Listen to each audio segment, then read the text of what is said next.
اور نظام خانہ درہم برہم نہیں ہوتا. خاتون اول میں نہ تو احساس شکست پیدا ہوتی ہے اور نہ ہی دوسری خرابیاں پیدا ہوتی ہیں. لیکن اگر انصاف اور عدالت میسر نہیں تو اسلام نے ایک سے زیادہ بیویاں رکھنے کی اجازت نہیں دی.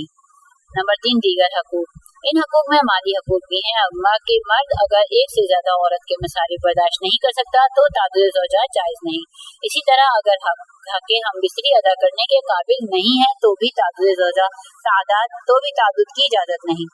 اہم نکات. نمبر 1 اسلام عائلی مسائل کا بہترین حل پیش کرتا ہے. نمبر 2 نظریہ تعدد زوجات مرد کی جنسی خواہشات کو جائز حدود میں محدود کرتا ہے.